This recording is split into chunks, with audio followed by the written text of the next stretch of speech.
Hey, this is me building and strategizing my 400k per year profit solo consulting business right in front of your eyes. And what you're watching right here is a daily video series that always follows the exact same structure. I always start by answering some questions. This means that you can ask any question that you might have down below in the comment section, and then I'll answer your question in tomorrow's video. Then I run you through business stats, which is me filling out this big sheet, and I've done it for more than, I think, 105 days now in a row. So that's cool. It tracks the growth of my social channels. It also tracks the cash revenue and cost of my business, of course. And I fill it out every day just to get a good feeling of where we're at, you know. Then I'll run you through my to-do list, so what I did today and what I'll do tomorrow. And then last but not least, I'll do some live strategy on how I'm planning to get to $1 million a year in personal profit. Right now I'm pacing 500k, which is very nice. So I just need to double the business, right? This is the daily update channel that you're watching right now. So what I always do is that I head into the community, and then I basically just find a comment that I haven't interacted with, and then I answer it. It's typically a question or a statement or whatever it might be. So for example, from Dishan here, he asks, why do you have your camera in the side? And can we get a little tour of your setup? So right now my setup is very, very temporary because I'm just in Dubai for a few months. So it's just an apartment that I've rented. So behind this desk right here, you can see my screen here. There's no webcam on the screen. It's a borrowed screen. And there's like a wall behind my desk. So I cannot mount my camera behind.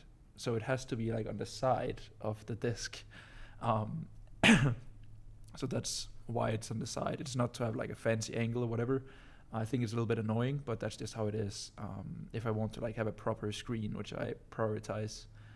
My setup is very simple. I just have my Shure mic. It's the new one where I don't need like the big soundboard thing to make sure that it still runs, which is nice. This is a borrowed screen. I have my MacBook, crazy. I have my MacBook.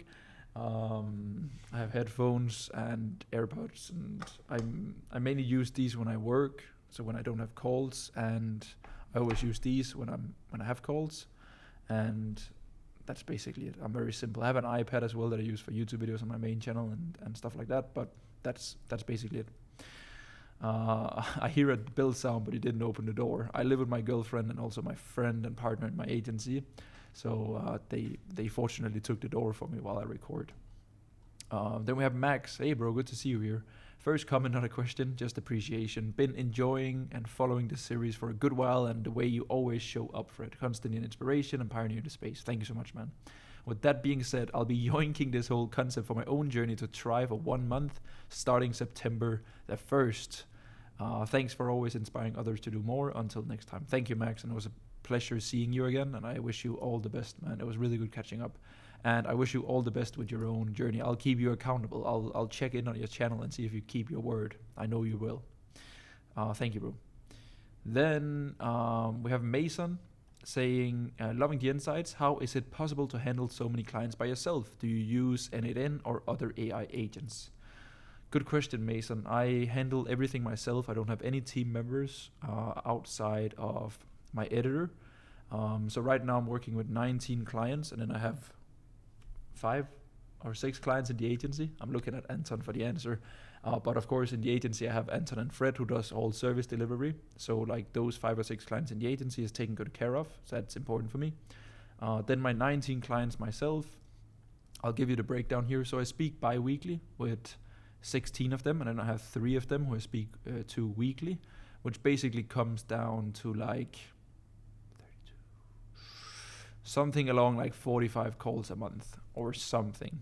I believe they're quick math, but I know that I spend approximately 16 hours a week on calls, where it's one-on-one and group calls. So this means that like every Monday, Wednesdays, and Fridays, I have around 5 to 6 hours of calls that day. And then I spend around 2 hours a day on Slack. So I'm working basically, I would say 28, 30 hours a week on clients. And then the remaining 20 hours around so that I work is spent on content and my program and admin and these kind of things. So I think it works pretty well. A lot of people will say, why are you spending so much time in service delivery with clients, Fred? But then I can tell you that my average client lifetime value is more than $16,000. So it makes really good sense for me to spend a lot of time with my clients. Not only do I get good results for them, they get a good experience, they stick around, and it builds an incredibly healthy business, which I deeply appreciate. So yeah, bro, I just try to learn and make it more efficient along the way in terms of like group calls, one-on-one, answering Slack, doing it in different work blocks to make sure that I'm spending my time the best way possible while I check regularly with my clients.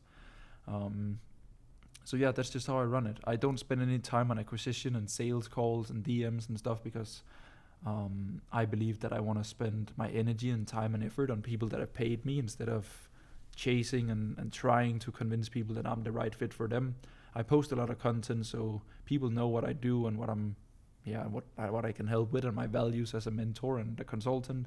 So if I'm the right fit for them, they usually just sign up with not a lot of hesitation. My prices are public, so that's just how I want to run my business these days. And it's a kind of like a commitment. It takes a lot of time for people really to understand it while you're not nurturing and hand-holding them through a sales call or appointment booking process. But it's a commitment that I've made to myself that I really want to stick to, because that's how I like to run my business.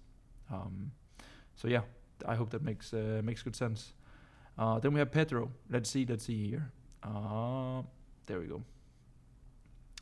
Although I don't believe I'll keep working with you for free until you get the results works that well in my space, because I could unintentionally end up rewarding the ones who put less effort and consistency. Instead of using the discounts as you suggested, I could offer a month for free as a reward to those who have like 85% workout show rate and 100% check-ins completion after 3 months of working together. And this offer would only be available to the first 5 or something like this. This is the first one that came to my mind. I'll think of a few more ways to try to upsell the offer to the first 5 though. I like this a lot, bro, and I think always, bro, whenever you do like guarantees, so like get your money back, it can be work for free until it works, or just like you promising them on a coaching consulting basis that they'll get results, there needs to be requirement from the clients, right? Because you're not the one doing the workouts. The client has to do it, right? You cannot do it for them. So I think, bro, always when you do guarantees, it's like you have to make sure that there's a requirement from their end. So that can be, for example, bro, logging 85% of your workouts, sending a picture of your meal, updating the app or whatever backend system that you use, bro. So just, it's okay to set standards to your clients when you're betting your time, energy, and efforts on them.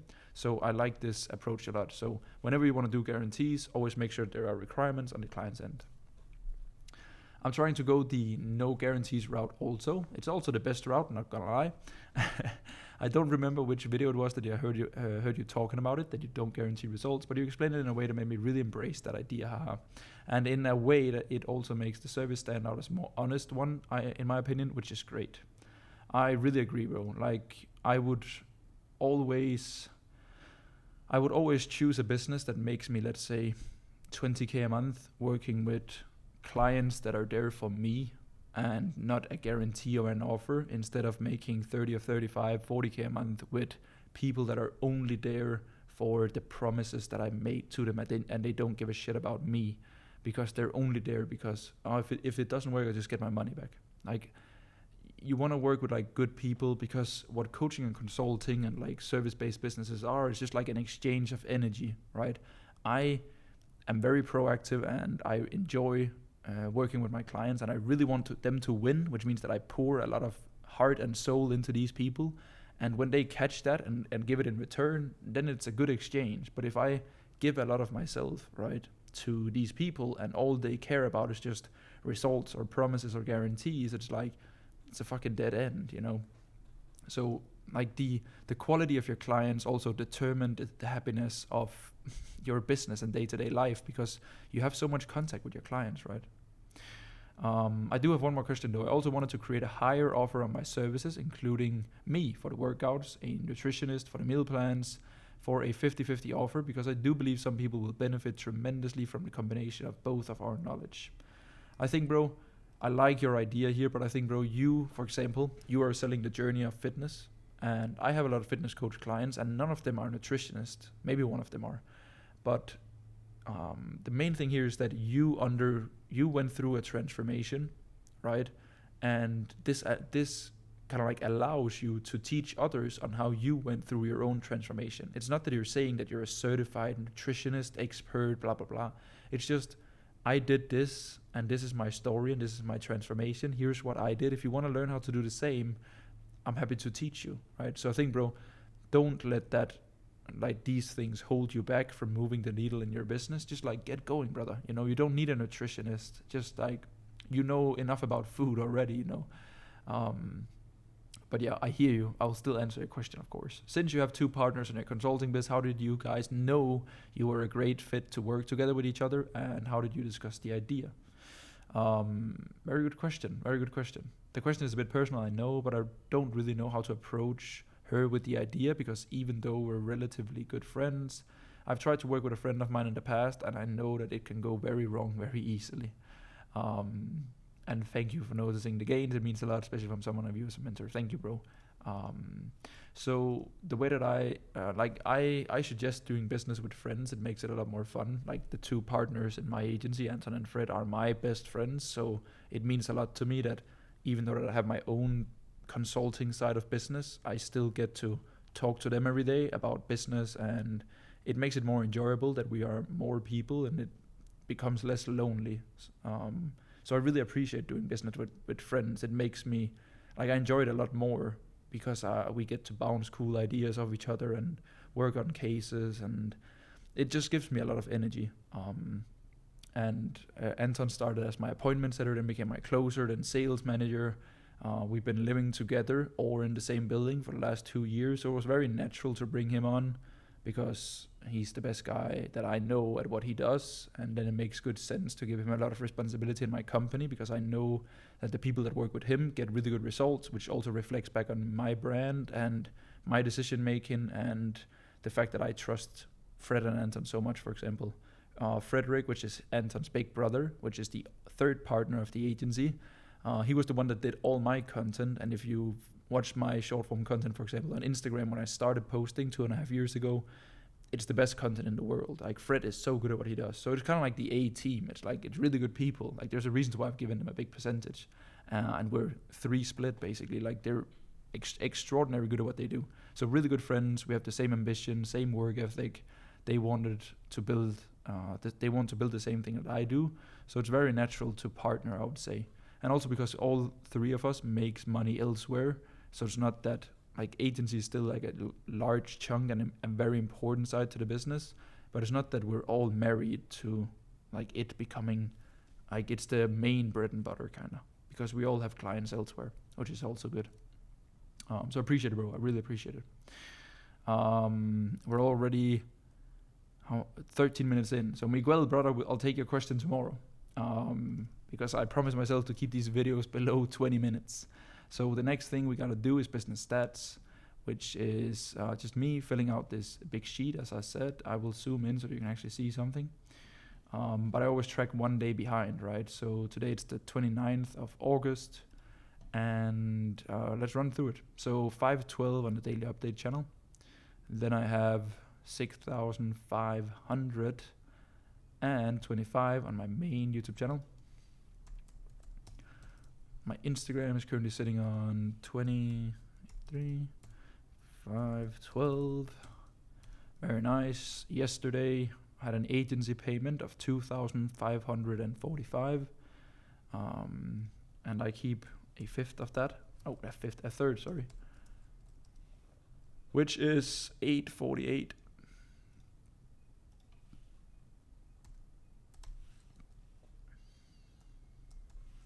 And then I spent $49 on Airtable. What a day to be alive, huh? So a few more days left of August, which is nice. Month is looking pretty good, not gonna lie. Almost 68k cash and 78k in rev. Very good. Next thing we have to-do list. So today's Friday, and I have had calls for 8 hours in a row. So it's been a really good Friday, good calls with good people, but I'm always very tired after a lot of calls. So I started off with an agency client one-on-one.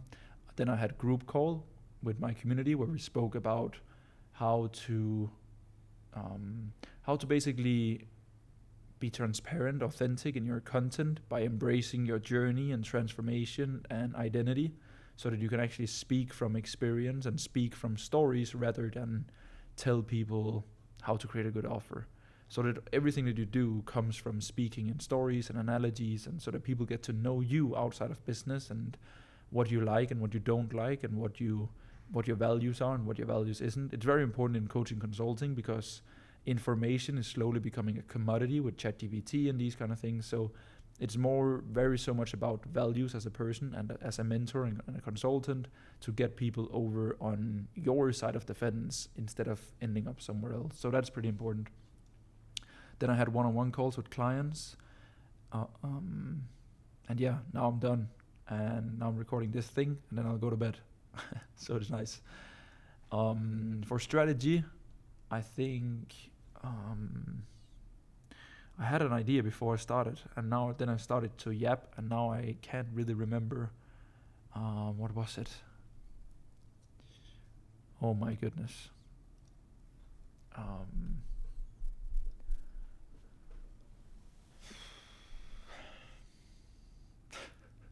I think we can just dive into the topic of the weekly call that I have with my mentorship clients today, because I think, for example, I mentor people, right? And I have a way of doing business, and I call it the digital coffee shop.